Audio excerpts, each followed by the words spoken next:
Welcome back to The Grind for a very exciting video about the brand new event that is coming to War Dragons. It is going to be a beta that will be alongside the fortification event that will be starting this Wednesday on March 17. The first day, as usual with PvPs, will not have active PvP, but then the following day, the PvP will start like with every other PvP.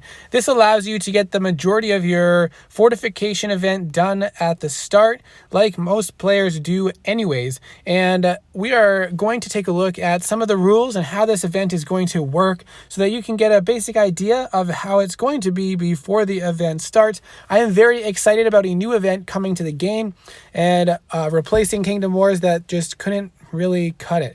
And I'm excited because it is new, but also it's kind of an exciting and interesting event that I'm excited to share with you.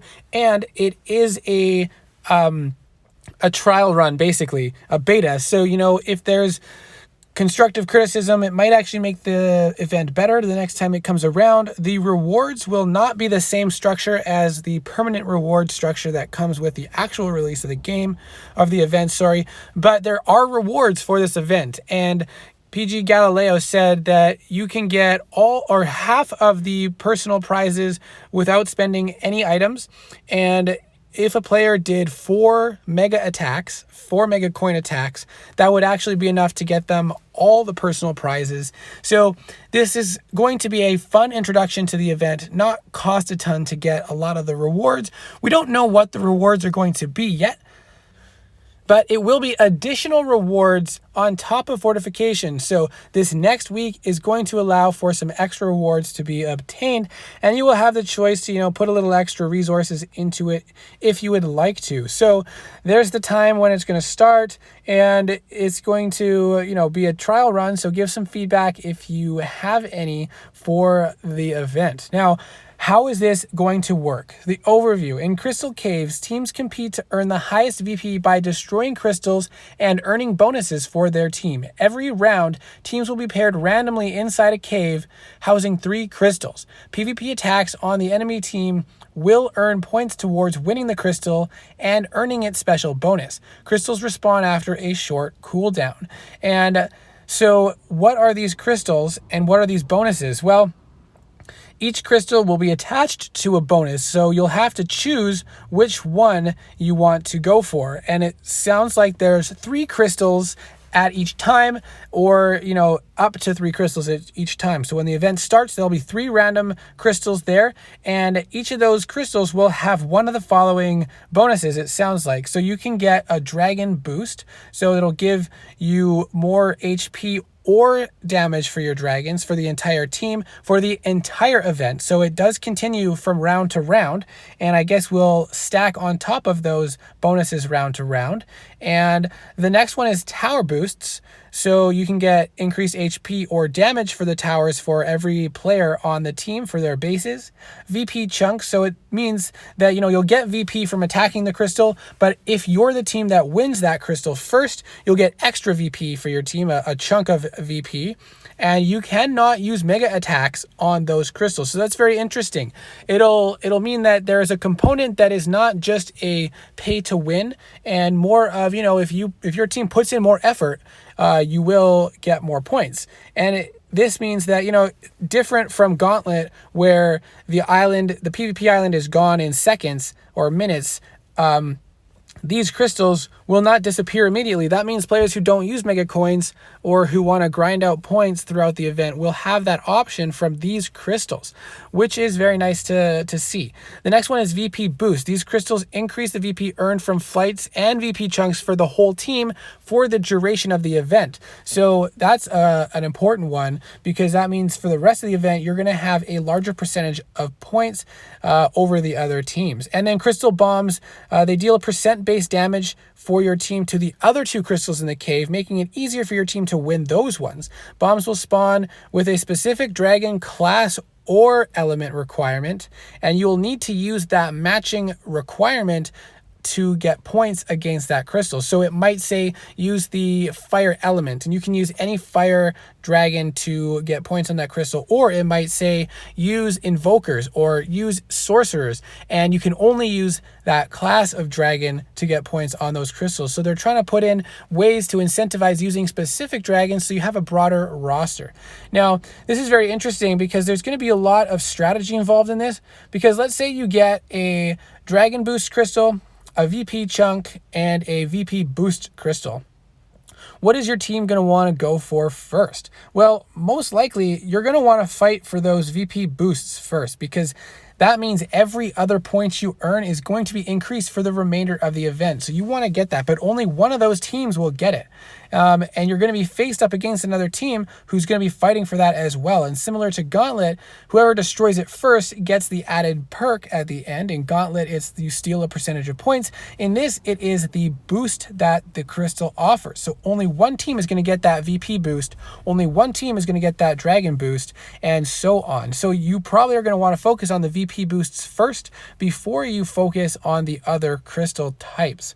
Now, if there's a crystal bomb present, you might want to, if you have enough players, go for the crystal bomb so that you get that extra burst damage on the other crystals. But if everybody is not quick enough, it might not actually work out if the other team is focusing strictly on the VP boost. So there's some interesting dynamics to think about with your team. Prepare in advance to see which ones you're going to focus on and how you're going to prioritize things. And then we have down here unique dragon bonus. So the Crystal Caves event will also provide a special 10 times boost multiplier for every unique dragon successfully flown in battle. In order to be eligible for the boost, a dragon must deal 70% destruction on its own to the enemy base. Unique dragons may be applied once per dragon per round and will reset at the start of every round. Up to 10 dragons can earn this boost per round. So that is a lot of potential bonus points. But keep in mind, you need to have 10 different dragons that are capable of getting 70% destruction on an enemy base.